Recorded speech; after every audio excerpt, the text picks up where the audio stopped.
this is Henk. Welcome to another edition of the Skull Sections. And today my guest is Emmett Loverde. Is that right? Yes, sir. Okay. Awesome, man. So let's talk about what you got going on.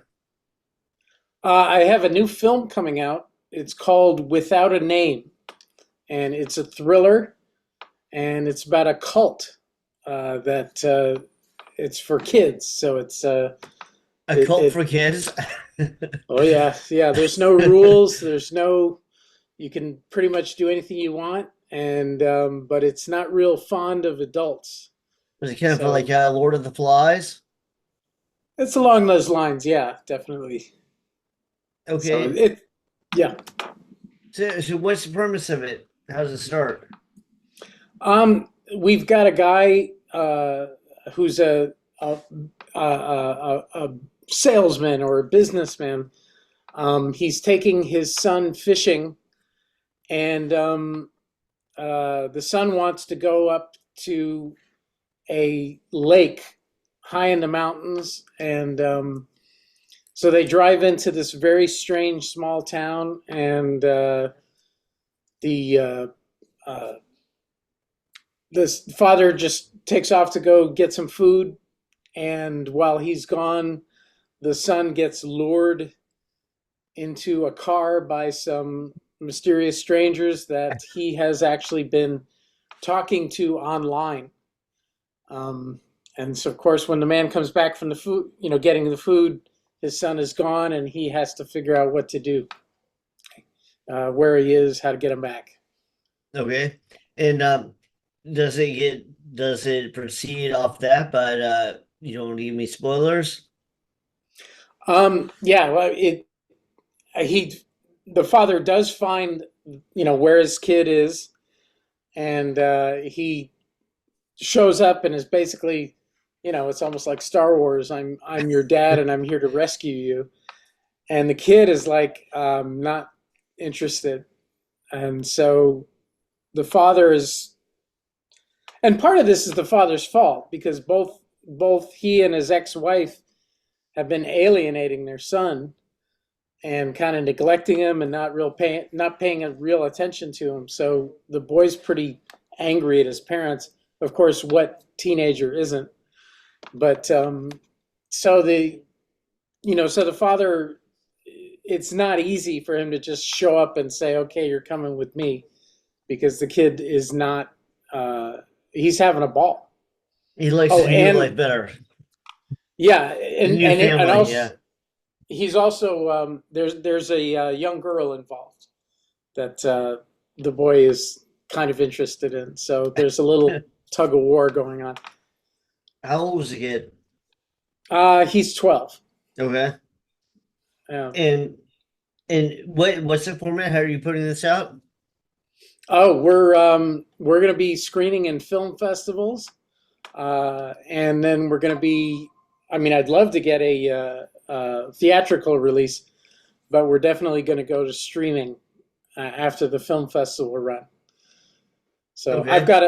I've got three other features streaming right now and a bunch of shorts. So I feel pretty good about the chances of getting on the streaming platforms. Really awesome. So what is the thing rated and like is it traditionally rated like the PG, G, X, or whatever? Well, one of the lousy things that the film rating, the film board in the United States does is it charges filmmakers about $3,000 or $4,000 to have their film rated, which for a big studio movie, like that's nothing. It's their coffee budget for a day or something. But for a low budget film like ours, we at this point we can't afford to have the film rated formally, but we are rating ourselves as the equivalent of rated R. Okay. There's some mild violence. There's some gore. Um, it's not, it doesn't go too far, but it's I think it's bad enough that I don't want young kids to see it. So So if it was if it was in movie theaters, you'd have to get like a formal rating, and you have to pay for that. That's up to the theater owner. I think a lot of, I mean, for example, any theater that's going to host a film festival, most of the festival movies are not going to be, they're not going to have those formal ratings. So um, I don't think I don't think any independent film theater would say, "Oh, we can't show a movie without the MPAA rating." It's like, you know, I mean, it's kind of at your own risk. Like if you want to come to our movie, um, you got to trust us that we're not going to ruin your mind. But I didn't I think realize we've done it. a good job. Yeah, I didn't Yes. realize you even had to pay for that stuff. Oh yeah. That's wild. They just wanted money. Everybody just wanted money. I wonder if Yeah. the first, like when it first came out, if Blair Witch was they had to pay for a rating. Because I mean, I saw it in like a small theater in New York City that plays all independent movies. And at the time, it was just like an independent movie. Like You you know, took off I from there. I have an interesting story about that because in 1997 or 8, I think it was 98, I was coming back from the Austin Film Festival, and on the airplane I was sitting next to a guy who um, I can't remember his name. I think it was can't remember his name, but he was an executive at Artisan Entertainment. And as a filmmaker, I was like, "Oh, what are you guys looking for?" And he said, "We're looking for genre films." He said, horror, thriller, uh, fantasy, that kind of thing. And they picked up Blair Witch the following January at Sundance Film Festival. And what happens is, I think Blair Witch was made for, excuse me, I better be specific. The Blair Witch Project, not the other movie called Blair Witch. Which is The Blair horrible. Witch, the Blair Witch Project was made for about $30,000, I think. And then what happened was, when Artisan bought it, um, they said, I mean, they said, well, we got to clean this up, and so I think they spent another $100,000 on cleaning up the sound and cleaning up the picture, and of course they had to pay for things like a rating. Um, so in that case, the distributor paid for, you know, the final the final steps in the process of getting the movie into the theater. Um, and frankly, filmmakers at my level, that used to be our dream. Was like, oh yeah, we're gonna get our movie as good as we can afford to get it, and then we're gonna hope that some big studio comes in and buys it and then makes it perfect and puts it out into the theater, and we all get rich. And you know Well, you're saying that's and still longer the dream? it's not what's happening anymore with low budget films. By and large, there'll be a big acquisition, at some film festivals, and some movie will make, it'll be bought for $10 million or something like that, which is incredible. But that hasn't been happening that very much lately, because a lot of the a lot of the companies, like the studios and the streaming services, a lot of them are just, they're making their own. Especially Netflix. Netflix is, for example, a lot less interested in acquiring movies, and they're a lot more interested in making their own, because then they own it and they don't have to pay licensing fees, and then of course you can only watch it on Netflix. Yeah, I heard that And was part of the big deal with like the Punisher series they had, which was very successful, but they didn't own it, so they felt like they were paying out way too much money. It was the same with like everything with Luke Cage, with Jessica Jones, with all that stuff. It's like we don't own it, so we'll just make our own properties and put them out. yeah, because Netflix, all the I don't know if you've heard lately, what's going on is that many of the streamers are bundling. They're saying, hey, you can get HBO Max, and you can get Hulu, and you can Yeah, get with Disney Hulu and Plus. Peacock and all that stuff. Yeah. Yeah, and they're saying, and what they're doing is they're trying to make themselves. I mean, this is my opinion, but they're trying to make themselves into something big enough so that it seems like it's an alternative to Netflix. Because Netflix at this moment in time, I don't think they're interested in bundling with anybody. Right. They're just saying Well, back you in the can day, go they Netflix. they offered Blockbuster to buy them, and Blockbuster's like, yeah, like they laughed at them. And now Yes. Blockbuster's gone. The way they do the word, Yeah, but and that was a terrible mistake. That they no, they literally made fun of them and laughed at them. Yeah. It's like, well, I guess Netflix got their revenge, but yeah, I don't know because like for a while, like if you want to see like Walking Dead or Raised by Wolves, you had to buy different platforms. Like Raised by Wolves, you had to buy HBO. Walking Dead was AMC. So everybody you had to buy all these different services, and you're like, why? I just want to see one thing. So I mean, it Hmm. kind of makes sense. It's not necessarily like some evil monopoly. I mean, it might be, but I'm just thinking it might also be because people are like, dude, I'm not paying for everything. Oh, it's no, it's ridiculous. Um, People. I mean, in the old days, people would be looking at their cable bill, and it'd be $150, which is insane. And and for a while, the streamers were like, "Hey, we're only $9, Yeah, or $10." I But think now, Netflix was like yeah, 8.99 or something. yeah. But now people are looking at their bills of from all the streaming services, and it's starting to Yeah, get and up there. you have to buy stuff just like I want to see a foundation, but then I had to buy Apple just to see a foundation. And then you want to see AMC, you have to buy or you want to see Walking Dead, you have to buy AMC, and then you want to see this, you have to buy Disney and this, and you have to buy HBO and this, you have to buy Showtime. So I don't know, it kind of makes sense, but you're saying it's kind of died off as far as people picking up independent stuff. Well, it's not completely died off because, I mean, the great thing about a film festival is, especially a prestigious one, is they do all the work for you. I mean, it used to be that the studios had people who had to pick.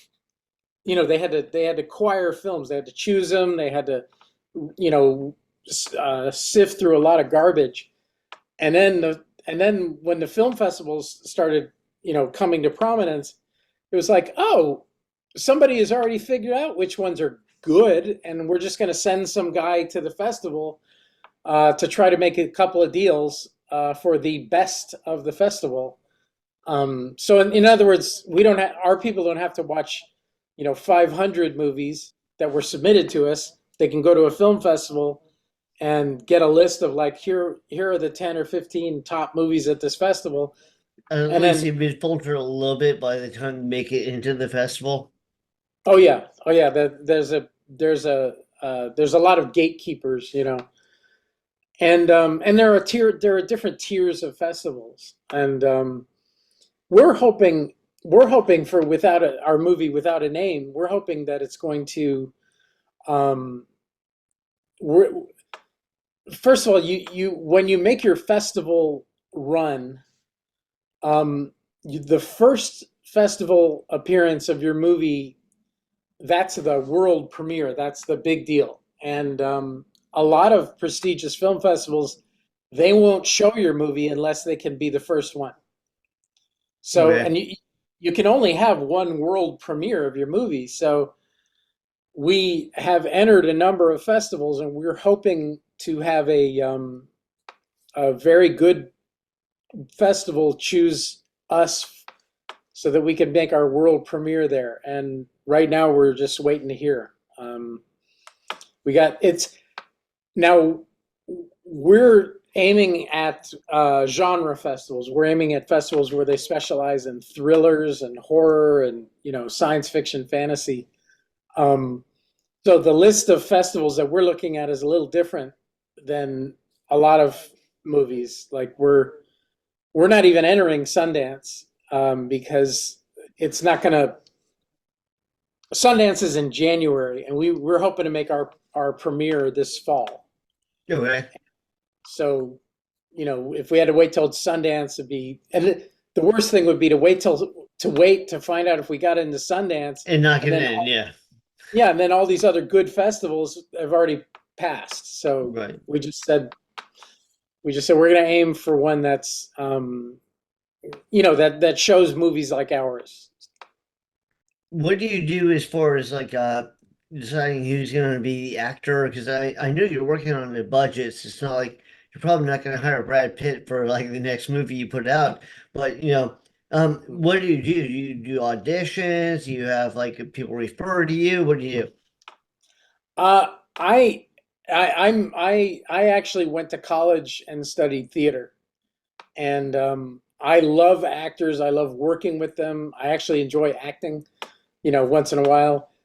And I have great respect for the process of finding an actor. In other words, um, I don't think it's a good idea to just call up your friend and say, "Hey, man, are you available?" But a lot of filmmakers do, because for them it's about I Well, just want to sometimes it make this. works. I mean, it worked for Sam Raimi. Like, Oh yeah, yeah. You get lucky, you.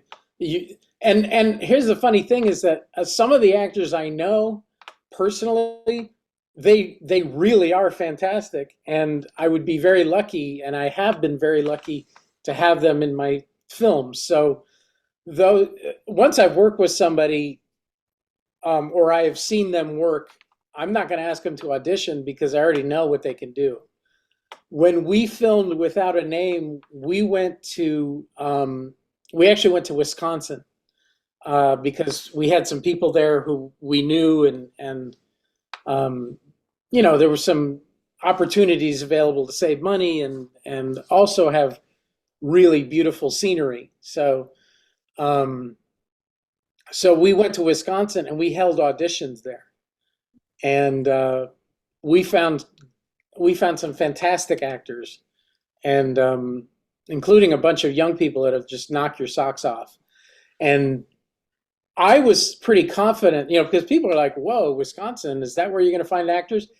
Yes. First of all, because it was very close to Chicago where we were shooting, and I happen to, I was born in Chicago, and my father was an actor in Chicago for many years. And he was always telling me, like, you're going to find some of the best actors in the world in Chicago. So, you know, so I was pretty confident that we were going to find some, and we did. And it's funny, actually, because the lead actor in our movie, this guy, his name is Jeff Whittikin. And Jeff was trained in San Francisco, in at the ACT in San Francisco, American Conservatory Theater, and that's a very respected um, organization. And the funny thing was, what I didn't, I hadn't read Jeff's resume thoroughly when he came in, but I could tell he was really good, and he nailed a very complicated line of dialogue that none of the other actors so far had done well. Um, it was just a complicated sentence, and you know it's like Shakespeare. I mean, you can, when you watch somebody read Shakespeare or recite Shakespeare, you can tell whether they even know what they're saying. You know, because a lot. I mean, for example, wherefore art thou Romeo? Right. Well, people say, "Oh, she's asking where Romeo is." Well, no. In Old English, wherefore meant why. So she was saying, "Why are you Romeo?" In other words, why did you have to be the son of my enemy? That's the meaning of that line, and you can kind of tell when an actor is, that when they don't know what they're saying because they didn't do the homework. So Jeff knew what he was saying, and Jeff was he just nailed it. And I can't say enough about his performance. And it was one of those things also where we were under a lot of time constraints and pressure, because we were shooting in some working businesses, some Okay. restaurants and places where they, like, hey, you guys got to be out by 8 because we're going to do karaoke night in this room, and Would it's they charge 7:30. you for the use of the restaurant, or would they say it's good publicity? Like, how do they go? Um, we have we have there are a number of people who owe us, excuse me, whom we owe favors and tremendous thanks because they let us shoot for free. And in fact, it was fantastic. This one restaurant, not only did they let us shoot there for free, but they also provided us a lot of food. Um, and it was we ate like kings, and it was I Yeah, but if you're um, if your project becomes a massive hit, it's only gonna like increase, traffic towards that restaurant, right? oh yeah, there's definitely an advantage for the restaurant. It's funny. I was in San Diego a couple of months ago, and I went into this little barbecue place, and it turns out that that's where they had done a famous scene from the movie Top Gun. Okay. Yeah, what was that, 35 years ago? Well, Well, Top Gun Maverick just came out last year, but yeah, the original, yeah, but yeah. and the thing was, it was that scene where they did sing Great Balls of Fire. Anyway, first of all, there's still photos from that movie on the wall of the restaurant, and uh, I could kind of hear conversations from other people. Basically, it was like, this is where they did that Top Gun scene. 35 years later, Hmm. the restaurant is still benefiting from the fact that they filmed there. So I think there's definitely something, to be gained by a restaurant or any kind of business that Yeah, lets a movie shoot I there. went I was in Texas doing a convention, author convention, and they have the Texas Chainsaw Massacre gas station, which is now a restaurant. So you go there, and they have like one of the vehicles, you can see it, and yeah, so people make a living off that, yeah. Yeah, and I mean, you might get lucky. You know what I mean? Like they might a famous movie might film at your restaurant, and excuse me, a small movie might film at your restaurant and then become famous, and then you benefit. Yeah, well, Um, I'm sure Toby Hooper didn't think that the Texas Chainsaw Massacre would take off the way it did. Yeah. yes, yeah. So and frankly, we're so thankful because one of the things that happened to us is halfway through our filming. We were filmed for about 2 weeks, and halfway through, we lost our main location. We were told we could not film there anymore, and it was a complete disaster. And What we had to. happened? Was there some development? Um, Like somebody there was pissed somebody a off, or is just like bad timing, or what? there was a couple of people who worked on the crew um, of our film. They weren't happy. I don't really understand why, and they you know they caused difficulty for us. I can't really Yeah, well, we I'm have not some asking you to go into ongoing. all the personal politics of it. I was just Yeah, curious. yeah, it was just I mean, I don't really know again where they were coming from, but um the bottom line is that they tried to hurt our film, and they didn't. We found a way to shoot the rest of the movie. We found new locations. Um, People came through for us and helped us out, and we got it done. Um, Awesome. but it Well, was that's but what it was really matters disastrous. in the end. Yeah. Oh yeah. So I know like on the big budget projects, they have like a million different members of the crew, and they all do like you probably have like just person who gets coffee from Starbucks, and just person who like holds the lighting or whatever. How do you break down yours? Like parts director, writer, all that sort of stuff. Well, it's funny. I mentioned my father. Um, who is an actor, and he taught me an awful lot about directing, and it's a philosophy that I think carried over into the movie that we made and all the movies that I've made, which is the idea is, because people said, like, what's the job of a director? Well, the director's job is to make sure that the actors, first of all, can tell the story. Do Because the people actors, really ask that? Was the job of oh yeah, director? oh yeah, oh yeah. Have you I mean, met Stanley Kubrick? well, Go I ahead. mean, because people go, film goers go, hey, wait a minute, I saw a movie. They said that it was a Steven Spielberg movie, and I watched the whole movie, and I didn't see Steven Spielberg anywhere in the movie. And it's like, well, he's not in the movie. And they're like, well, then I don't know what he did because he had all these people in the movie, but he wasn't. So what I'm saying is the director is the person who kind of puts together the picture that you see on the screen, that they say, I want this here, I want that there. They may not write the script, but they often work on the script with the writer to make it into something that they feel good about, and that the actors feel good about. And they just kind of make sure that everybody is speaking the same language. You don't want, for example, if you're making a thriller, you don't want an actor who thinks he's in a comedy, and he's kind of doing goofy things, and I, sometimes that works, but I mean, a lot of times it's like Well, you it want worked for everybody Bruce to, Campbell, but a lot of people it wouldn't work for. yeah, yeah. I'm thinking of a guy who was in a movie. Well, there was a movie called the Cabin in the Woods. Yeah, I saw it. Yeah, I'm not a yeah, huge and fan of it, but yeah. well, there was a that movie is a lot of different things, and part of it is comedy, and there's a guy in it who I actually really like. I can't remember his name, but he was very funny, and he was kind of goofy through the whole thing.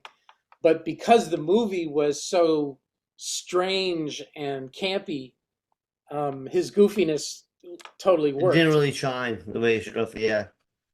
Um, how extensive is your crew when because I know you're working on a limited budget and it's a lower production cost movie. How many people do you bring with you?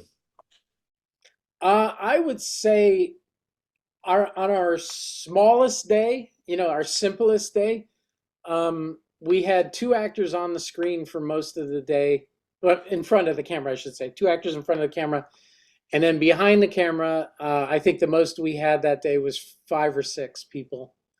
Um, Okay. on our biggest day, we had a crowd. We had a couple of days where we had crowds of about 20 or 30 people, and so you need a bigger crew on those days to do makeup and make sure that everybody's, their costumes are okay. So on those days, we probably had a crew of about 15, but a lot of days our crews were, between 7 and 10 people. You Um, get a decent amount of people that just want to volunteer because they want to be in the movie, not necessarily because they want to get paid. Like in The Walking Dead, like there were so many people that wanted to be a zombie in Walking Dead. They're like, I don't care if I make any money if it just put me in there. we, um, I insisted on paying everybody. That was my thing. Was like, we're not going to pay you a lot because we don't have a lot, but if you're working on a movie, we're gonna pay you. And but we might have been able to not pay people, uh, but I just I feel like people take it more seriously, if they know they're getting something, and Well, I think because some there's definitely do, yeah. It's probably going to 'cause- cost you more if you shoot it with a bad actor than somebody who's inspired. yeah, I mean, years ago I was an extra on something. It was like a game show or something. And I'm not going to say they treated us, like dirt, but they didn't feed us. They were just kind of moving us around. Uh, like, yeah, okay, you guys, just be quiet. We'll get to you, and that kind of. They're just moving us around like chess pieces. And one of the things was we were playing an audience for, it was supposed to be like a talk show, but they had extra, they were going to pay us, I don't know, like $35 for the day or something. And they kept turning the camera on us and saying, "Okay, I want you to clap as loud as you can, and clap, clap, clap, really big." And we'd be like, "Ah," and then they go, "No, no, bigger," or you go, "Ah," and it would. They were working us to the bone, man. It was like we weren't even clapping for anything. We were just pretending for to be excited. Right. And and I was really tired. I would by the time it was lunchtime, I was really tired. And we saw that the main cast and crew was getting fed. There's like a table with food, and they were serving them food. And then they came over to the extras, and they're like, "Okay, yeah, come back in an hour. There's some restaurants, whatever." Like they weren't gonna, and Yeah, I you, didn't come you get back. some entitled people that they just have such a miserable attitude, it turns you off. Like like I remember I was tattooing right when 9/11 happened, when the Twin Towers went down. So a lot of actors would do like little spots, support America. And I remember the whole crew for Seinfeld came over, and they looked at a couple of shops, and they used my shop. So Seinfeld comes down the stairs, with all these fake piercings, like y'all got pierced there, and I remember his whole crew, they treated everybody that worked at the shop like they didn't exist. They just Yeah. walked by us. I remember they went to Starbucks, they got a whole bunch of coffee. There were two tattoo artists there. I was one of them, and didn't offer us coffee, didn't even talk to us, didn't even acknowledge. When they left, there were still like 10 unused coffees. It's just like, yeah, some people like live in a little world, and they think they're special and you're disposable. Oh yeah. But Oh side rant, side rant. no, listen. What I was gonna say, when I left for lunch, I didn't come back. I Right. just and I didn't get paid. So what? $35. Like I was just I just said I'm not. I don't need that. And I Right. and I stopped doing that kind of work. I said I it makes me too mad to be treated like that. And that's one of Right. the reasons why I didn't want volunteers. I wanted, we are paying you. We need you to show up when we ask you to. We Please don't leave early. Like we wanted people to take it seriously, and Yeah, everybody no, did. that's admirable. Yeah. Yeah. And we had a great time. And I mean, this we shot this a year and a half ago, and I'm still in touch with basically everybody who worked on it, except for the angry people. Um, and again, like, here's what I will say about that, because I have a feeling it's going to come out at some point. Um, there was one guy who he showed up to work, except he didn't do any work, and I didn't know who he was. He was just kind of walking around wearing a cowboy hat and looking at things. And I was like, "Who is that guy?" And they said, "Oh, he's working on the movie." I was like, "Oh, why isn't he doing anything?" And anyway, um, we paid him, for the day. Our accounting people, they wrote him a check, um, even though he was one of the people who was causing us trouble. In like we found out later, and I, I was kind of like, well, I guess we don't want the bad karma that would come from not paying somebody, but that really, I don't know, that irked me. Let's put it You that found out that he was way. causing you trouble before you paid him. Yes, actually, because there was a lag of a couple of days, um, but it was kind of like, let's just pay everybody, even if they did no work, um, and that way we're not bringing potential legal action or bad karma on us. We're doing everything we promised to do. So, um, but yeah, but I mean, again, that's an example No, of, I understand. Sometimes just got to take like the high road. You're like, even though, I don't think they did anything they're supposed to. Okay, I'm both that. Yeah, yeah. It's well, I produced a play in Los Angeles a couple of years ago, and there was an actress in the play who she was a good actress, but she was having a lot of personal problems, and she was very upset. Uh, our closing night, it was our last performance. We were closing the show, and the audience is sitting in the theater waiting for the curtain to go up, and this actress was refusing to go on. And the reason she was refusing to go on was because there was somebody in the I could be wrong about this. I believe there was somebody in the audience who reminded her of her ex-boyfriend. It's so petty. Yeah. And and it was like, please go on, please do this show, please, and she like, okay. And there was like a lot of crying involved and everything. So she did the show, and then afterwards, the next show was moving in to the theater. We were, because the turnover is very quick, get your show out and the next show comes in. And so the people who were moving their show in while we were cleaning up our show, so there was some overlap. And they were nice people. And this actress was talking to them. And they were like, "Hey, we got a great theater company. You should join us." And she's like, "Oh, maybe, that sounds great." And I wanted to rush over to them and say, you don't want anything. And I called my dad. He was alive then, and I called him up and I said, "Should I call that theater company and tell them what she did to us, or almost did to us?" She actually did. She actually did cancel one of her performances, which made us have to cancel the show that one night.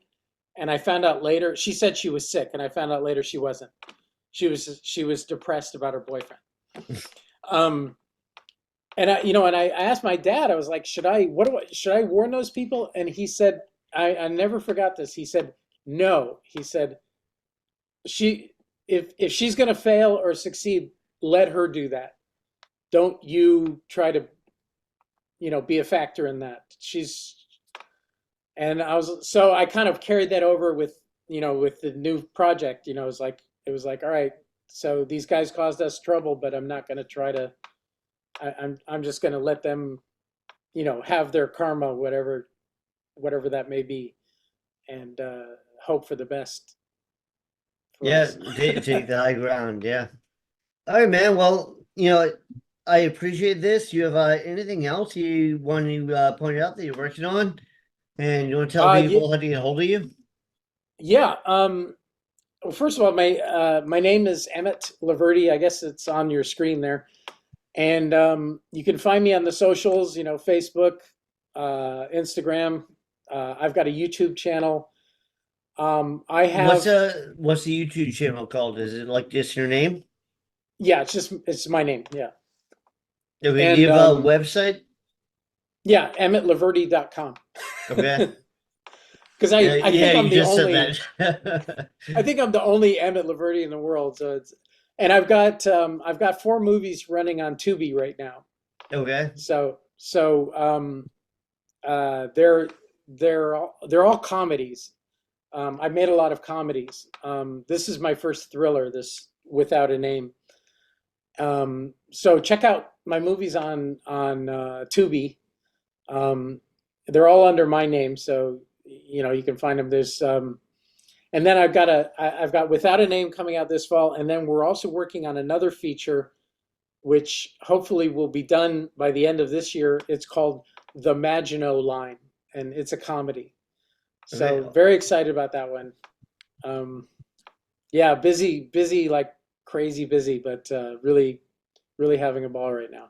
Oh, and we don't have any film festivals lined up for Without a Name yet, but those should be coming soon. Maybe even by the time you But run there put this. this up. So do you put Yeah. that on your website, like your events?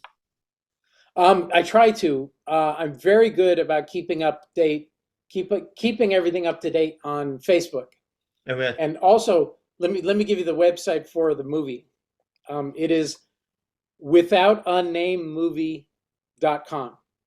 So all one word, withoutunamedmovie.com.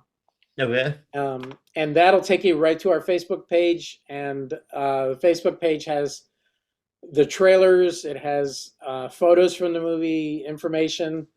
Um, Obviously, as soon as we have screenings, we're gonna put them up there and follow us. Okay. It's a great Awesome. movie. And It's hopefully we'll see you soon on Netflix. That's what I'm hoping. That's what I'm hoping. Okay. Awesome. Anything else you want to add?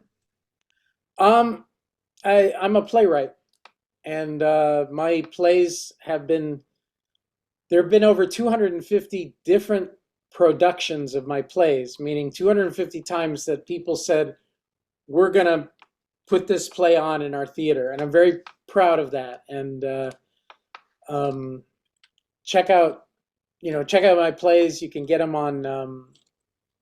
There's a company called Play Scripts Incorporated, and they're every year there's new productions of them. Usually at like schools and stuff like that. But um, I honestly, if you do a Google search of my name, there's a bunch of stuff that'll come up, and it's a lot of it's really fun. So I hope you guys get a chance to check it all out. Okay. Awesome, man. Well, again, thank you.